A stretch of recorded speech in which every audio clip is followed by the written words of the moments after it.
I'm Jessica Parker, and at 29 years old, I never imagined I'd be sharing this story about how standing up to my family changed everything.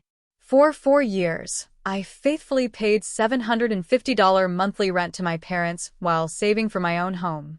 When they allowed my unemployed brother Jake, his girlfriend Emma, and their two kids to move in completely rent-free, I tried to be understanding.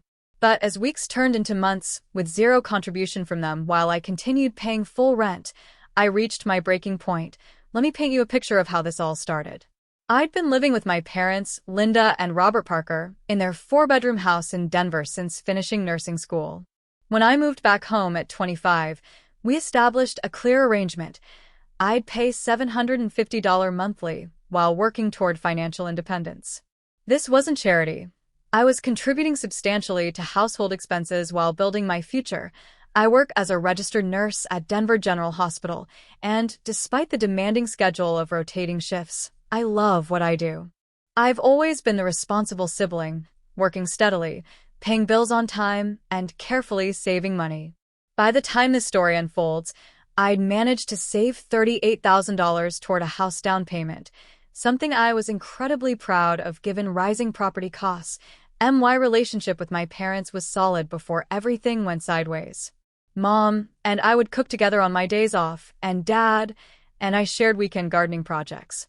We had our disagreements, but I felt respected as an adult contributor to the household. However, I'd always noticed subtle favoritism toward my younger brother Jake. Jake, 26, has never quite found his footing. He's charming where he wants to be, but lacks follow-through. Since high school, he's bounced between jobs, retail, food service, delivery driving, never staying anywhere longer than 6 months. When this story begins, he'd been unemployed for 2 months after quitting his warehouse job over a dispute with his supervisor. His girlfriend Emma, 25, worked part-time at a coffee shop, barely earning enough to cover their car payment and phone bills. They have 2 children, Lily, 5, and Connor, 3, sweet kids unfortunately learning financial irresponsibility from their parents. My parents had a long history of bailing Jake out. They'd paid his rent twice to prevent eviction, covered security deposits on multiple apartments, and bought him a used car when his broke down. I received no such assistance when I needed a vehicle. I saved and purchased one myself. The justification was always that Jake just needs help getting on his feet, but that help never led to actual stability. The conversation that started everything happened during Sunday dinner at my parents' house.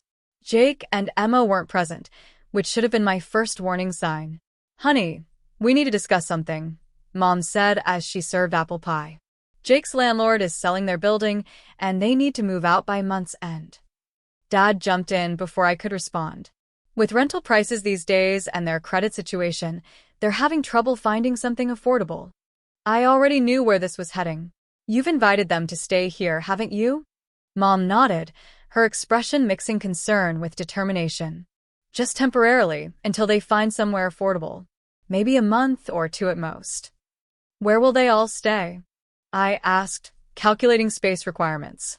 "We thought they could take the guest room and convert the office for the kids," Dad explained, and I took a deep breath. "Will they be contributing to household expenses?" My parents exchanged a look that told me everything. "They're in a tough financial spot," Mom said softly. "We don't want to add to their burden." I processed this. "So I'll continue paying $750 monthly while they live here free?"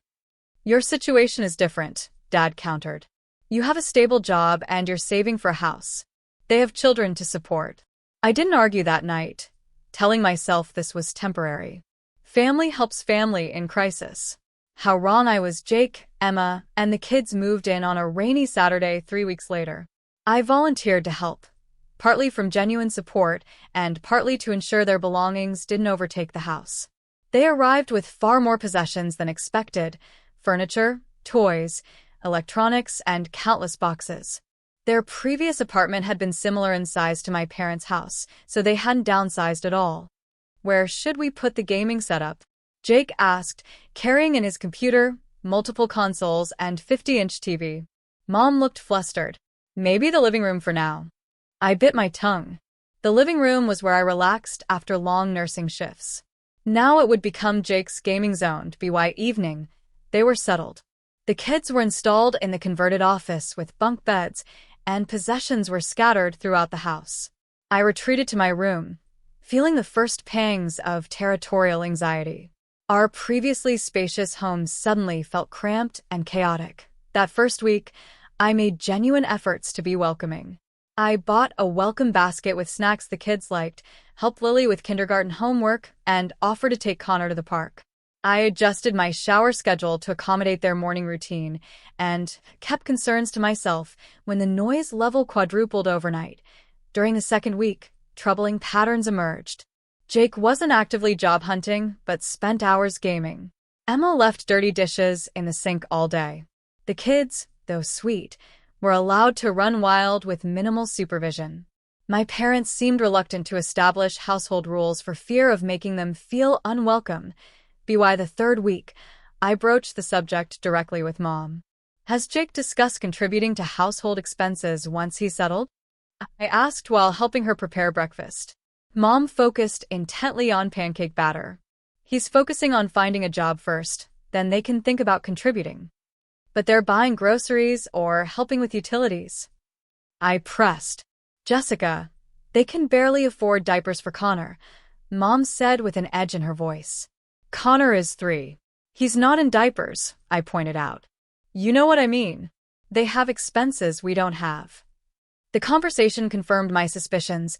There was no expectation for Jake's family to contribute financially while I continued dutifully paying rent. Living with 7 people sharing one house made privacy a luxury. The bathroom schedule grew complicated with my nursing shifts. Noise levels made sleeping difficult after night shifts. Despite requests for quiet hours, Jake and Emma seemed oblivious to their impact. They'd watch TV loudly late at night. Their kids would burst into rooms without knocking, and they left messes throughout common areas. About a month after they moved in, I finally spoke up during dinner. Jake, Emma, we need to establish some household rules about cleaning and noise levels. Jake rolled his eyes. You've always been uptight, Jessica. We live here now, too. That's exactly my point. We're all living here, which means we need consideration for each other. The kids are just being kids, Emma interjected. We can't expect them to be silent. I'm not asking for silence, just reasonable quiet hours when I'm sleeping between shifts and for people to clean up common areas. Mom jumped in. Jessica, they're adjusting. Let's give them grace. Jake's focusing on his job search, and Emma has her hands full. I realized I was alone in my concerns. The temporary arrangement was becoming permanent with no expectations for Jake and Emma while I remained the responsible one. As weeks turned into months, common spaces were gradually claimed by Jake's family. The living room permanently housed his gaming setup with controllers and snack wrappers constantly littering surfaces. Kitchen counters were covered with their appliances and food items. Even the backyard patio where I enjoyed morning coffee was cluttered with kids' toys. One evening after a 12-hour shift, I found Emma and her friend using my room for quiet girl talk because the kids were too loud elsewhere. Another time, Connor had been playing with my nursing textbooks, tearing pages and drawing in them. When I raised concerns, I was told I was being materialistic and they're just books. The financial inequity became glaringly apparent. Our grocery bill nearly doubled with Jake and Emma adding expensive items without contributing. Utility bills spiked from constant electronics use, long showers, and lights left on throughout the house. Meanwhile, I continued paying full rent, essentially subsidizing their lifestyle. One Tuesday evening, I overheard a conversation that made my blood boil. Coming upstairs, I heard my parents talking in their bedroom. We should use part of Jessica's rent to help Jake with his car payment, Mom was saying. He had that interview yesterday and needs reliable transportation. Makes sense, Dad agreed. She's saving plenty with below-market rent we charge. I froze, betrayal washing over me. Not only was I the sole financial contributor, but my contributions were being redirected to support Jake's irresponsibility. The next morning, I confronted them at breakfast. I overheard your conversation about using my rent money for Jake's car payment. They exchanged uncomfortable glances. Honey, we're just trying to help them get back on their feet, Mom explained. By taking money I give you and giving it to Jake? How is that fair?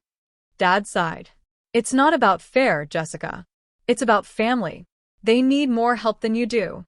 But I'm family too. I've been paying rent for years while saving for my own place. Jake has made poor decisions repeatedly, and somehow I'm financing the consequences.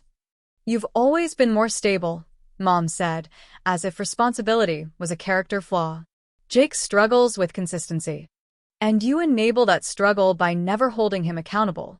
The conversation ended in stalemate, with my parents insisting they were balancing resources based on need, while I felt increasingly like an outsider. The breaking point came 2 months after they moved in. I'd worked 3 consecutive night shifts and was exhausted, looking forward to sleeping and then having 2 days off. I arrived home at 8 a.m., showered quickly, and fell into bed around 9 a.m., hoping for 6 hours of uninterrupted sleep. At 11 a.m., I was jolted awake by music and laughter. Disoriented, I stumbled out to discover Jake and Emma hosting a casual lunch gathering with 4 friends. Kids were running through the house screaming while adults talked loudly over music. Pizza boxes and beer bottles completed the party atmosphere. "What's going on?" I asked, still in pajamas and clearly exhausted. "Just having friends over," Jake said casually. "Go back to sleep if you're tired." "How am I supposed to sleep through this?" Emma rolled her eyes. "The world doesn't stop because you work nights, Jessica." That was it. Something inside me snapped. 2 months of accumulated frustration poured out. Actually, basic courtesy doesn't stop because you want to party on Tuesday. I've accommodated your family moving in, taking over common spaces, leaving messes everywhere, and contributing absolutely nothing financially. The least you could do is respect that I need sleep after working 12 hours. The room fell silent. Ryan stood up, his expression darkening. "Not everyone has it as easy as you, Jessica. Some of us have real responsibilities." "Easy." I nearly laughed. "I work 50-hour weeks while paying rent. You live here completely free, have no job, and can't even respect basic boundaries." My parents appeared, drawn by commotion. "What's all this shouting?" Dad demanded. "Jessica's having a meltdown because we have friends over," Jake said dismissively. "I'm having a meltdown because I can't sleep after my night shift due to the party you're throwing in our living room. And I'd like to know why I'm still paying $750 monthly, while Jake's family lives here free and treats the place like they own it." Mom's expression hardened. "Jessica, that's enough. Jake has a family to support. You only have yourself to worry about." Her words hit like a physical blow. Because I was single, my life, career, and needs were less important. So, because I'm single, my contributions don't matter? My need for sleep doesn't matter? My financial goals don't matter? I looked around, searching for understanding. "No one's saying that," Dad said weakly. "Actually, that's exactly what you're saying. You expect Jake to live here indefinitely, without contributing, while I continue paying rent and having no say in household decisions." Mom crossed her arms. "We were thinking, since you're doing well financially, maybe you could increase your contribution to help with higher utility and grocery costs." I stared in disbelief. Not only were they not expecting Jake to contribute, but they wanted me to pay more to support his family. "Are you serious right now?" "It would only be fair," Dad added. "Expenses have gone up considerably." I looked around at Jake's smug expression, Emma's indifference, my parents' expectant faces, and uncomfortable friends witnessing this family meltdown. The situation would never improve. The favoritism was too entrenched. "I need some air," I said, retreating to my room. I closed the door, hands shaking with emotion, and for the first time in years, cried from pure frustration. The people who should have loved me equally had made abundantly clear where I stood in the family hierarchy. That afternoon, I called in sick for my shift and went to my friend Rachel's apartment. Over tea at her kitchen table, I poured out everything. "I feel like I'm going crazy. Am I being selfish for wanting equal treatment?" Rachel shook her head firmly.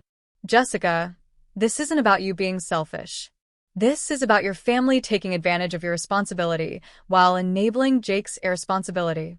What would you tell a patient who described this situation? I thought about it. I'd tell them they deserve respect and it's okay to set boundaries, even with family. Exactly. And sometimes setting boundaries means making tough choices about where you live. That evening, I began researching apartment listings with new determination. The day after the party incident, I spent the morning apartment hunting while the house was empty. I approached the search methodically, identifying my budget and prioritizing locations near the hospital. After viewing several options, the third apartment felt perfect, a one-bedroom unit 10 minutes from work for $900 monthly, available immediately. "I'll take it," I told the property manager after the tour. I completed the application, paid fees, and left feeling lighter than I had in months. For the first time since Jake moved in, I felt in control again. I was approved Friday afternoon, receiving keys with excitement and trepidation. I discreetly packed essentials and created a detailed budget. I also drafted a letter to my parents, knowing emotions might make clear communication difficult. Sunday morning, I was ready. I'd arranged for Rachel and friends to help move that afternoon. At breakfast, with everyone present, I took a deep breath. "I need to talk to all of you. I found an apartment, and I'm moving out today. I've signed the lease and have the keys." The kitchen fell silent. Mom nearly dropped her spatula. "What do you mean you're moving out?" Dad finally asked. "Because this living situation has become untenable for me," I replied, pulling out my letter. "I've written my thoughts so I can express them clearly. Please read this." The letter explained how I felt undervalued and taken for granted, how the double standard between my treatment and Jake's had become impossible to ignore, and how I tried to accommodate only to have more demanded, while less was expected of others. I concluded by saying I'd always loved them but needed to remove myself from a situation damaging my financial future and emotional well-being. As they read, Jake's expression shifted from confusion to anger. "So you're abandoning the family because you can't handle sharing space?" "Real mature, Jessica. I'm not abandoning anyone. I'm making a healthy choice after months of trying to make this work. You're all welcome to visit once I'm settled." Emma suddenly looked panicked. "If you stop paying rent, how will your parents cover bills? They've been counting on your contribution." The question revealed more than intended about their understanding of household finances. "I've paid rent through month's end. After that, perhaps you and Jake can start contributing." Mom's eyes filled with tears. "Honey, we can work this out. If you need more privacy or space." "This isn't about space. It's about respect and fairness.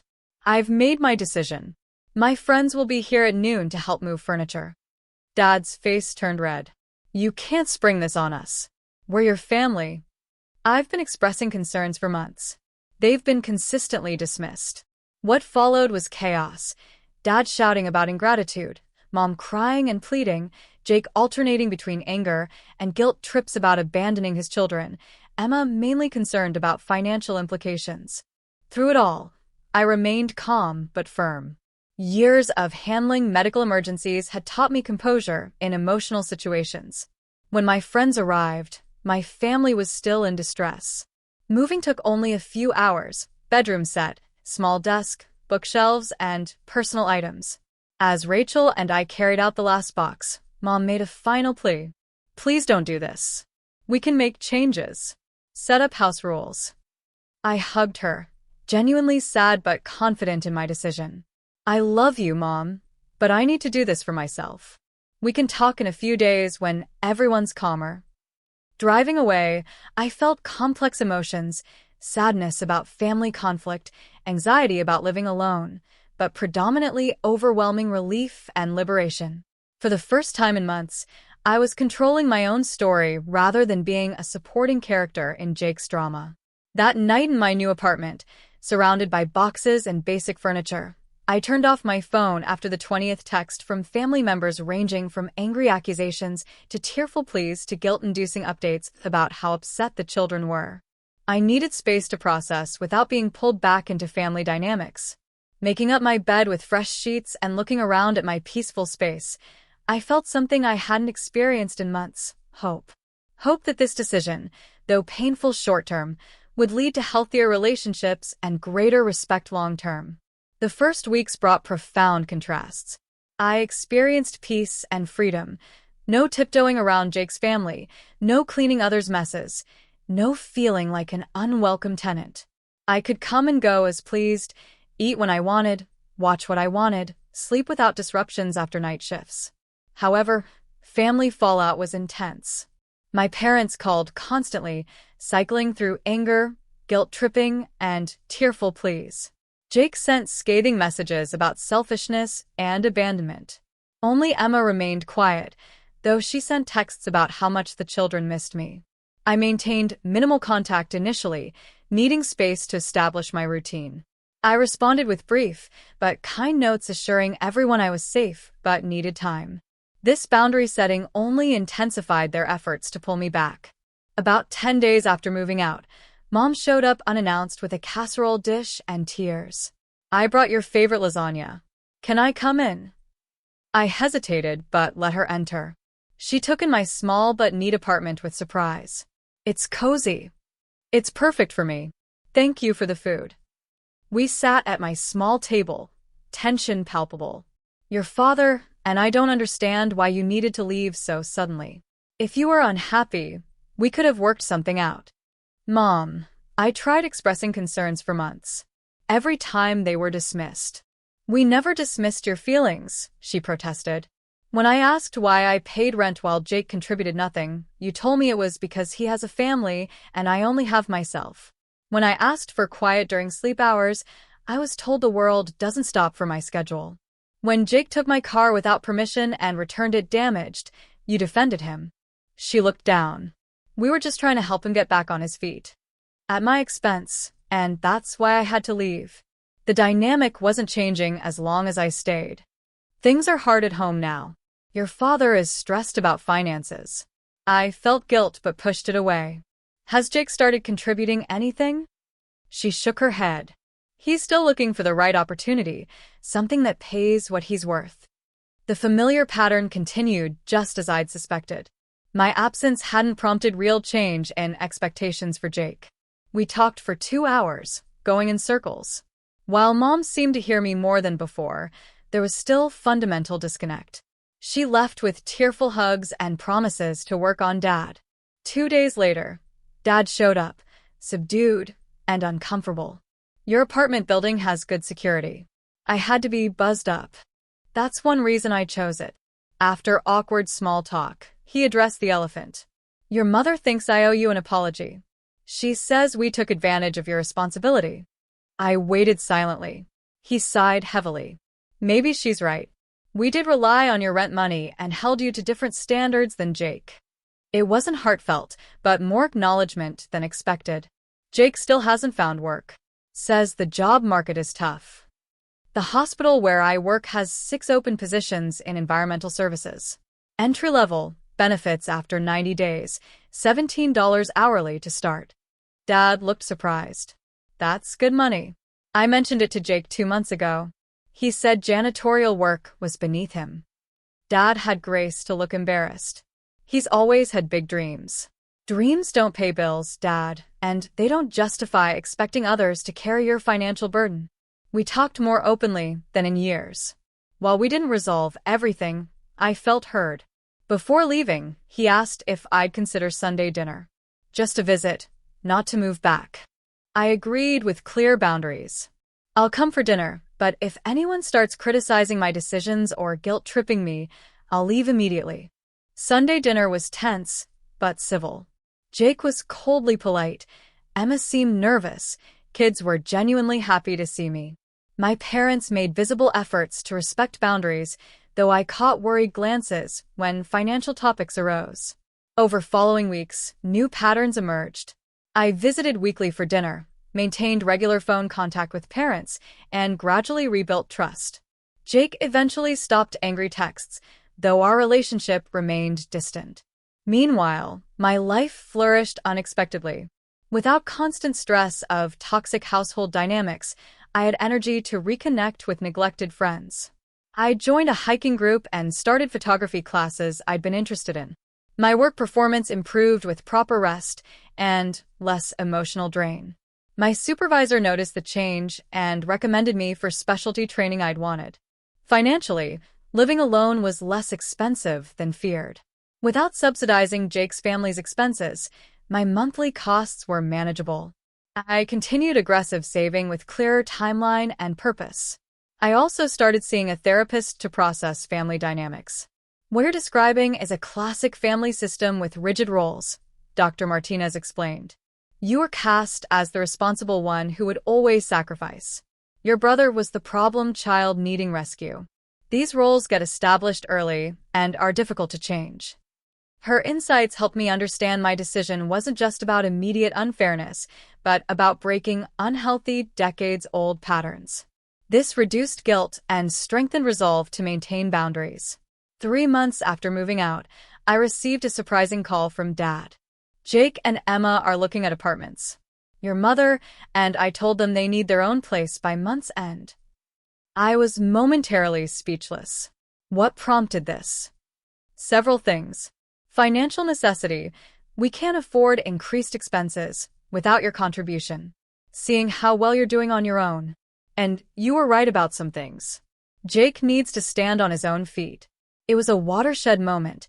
The first time my parents had established significant boundaries with my brother. While I felt validated, I was careful not to express satisfaction that might seem smug. I think that's wise for everyone involved. 2 weeks later, my parents invited me to dinner alone, without Jake's family. We met at Antonio's, a small Italian restaurant from happier times. The neutral territory kept conversation civil and focused.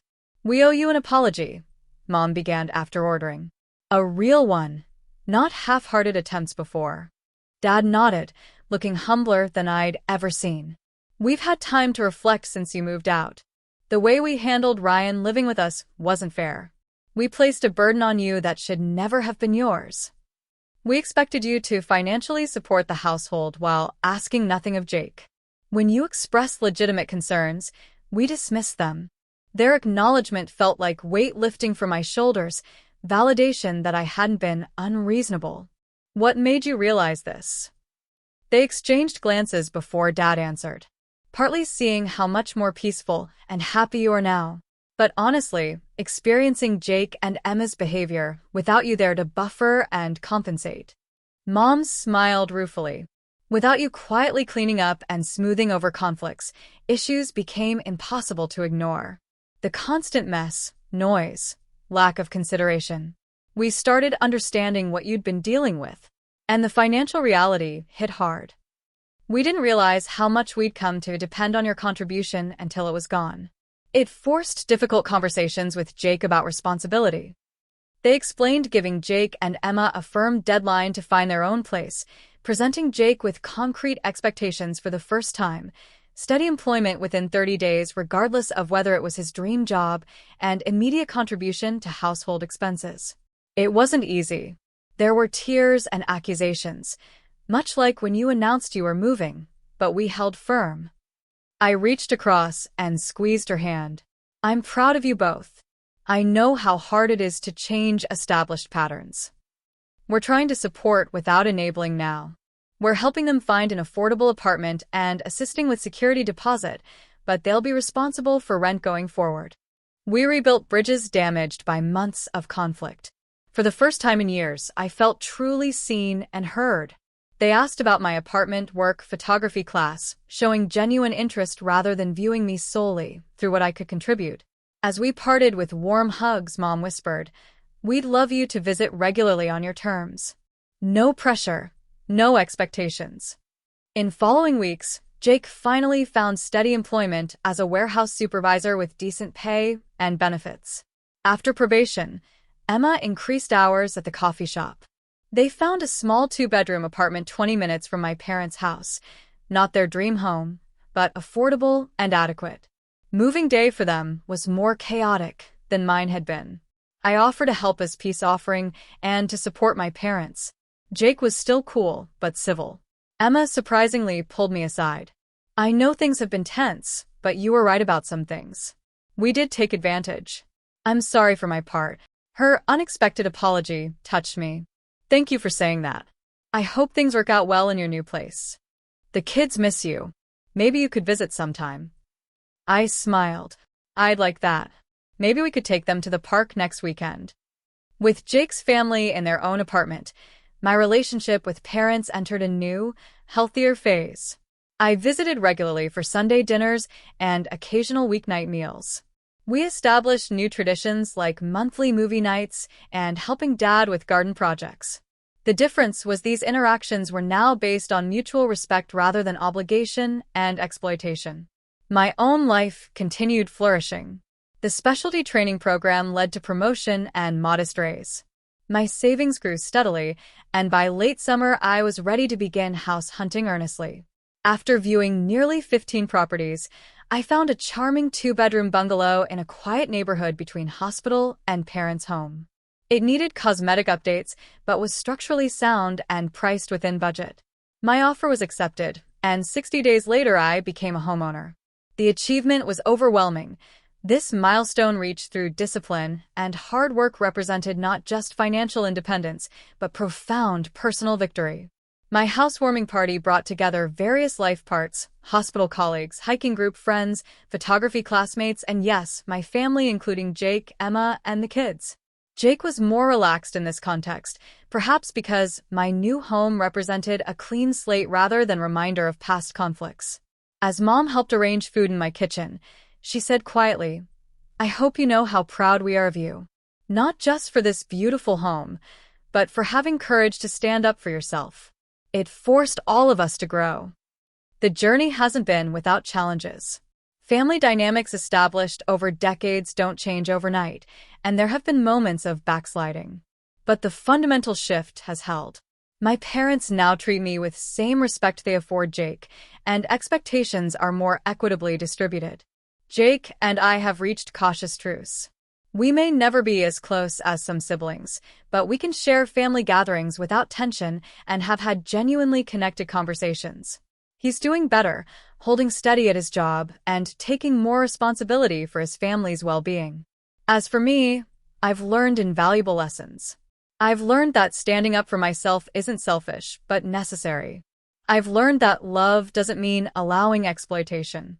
I've learned that sometimes painful decisions lead to profound growth. Most importantly, I've learned that family relationships must be based on mutual respect to be healthy. Looking back from that painful breaking point to today, I'm grateful for the growth it prompted in all of us. The path wasn't easy, but it led to something better, more authentic relationships, healthier boundaries, and a family system that, while imperfect, attempts to value all members equally. If you're in a similar situation, feeling undervalued or taken advantage of by family, I hope my story gives you courage. Choosing self-respect isn't selfish. It's essential for your well-being and can ultimately lead to healthier relationships for everyone involved.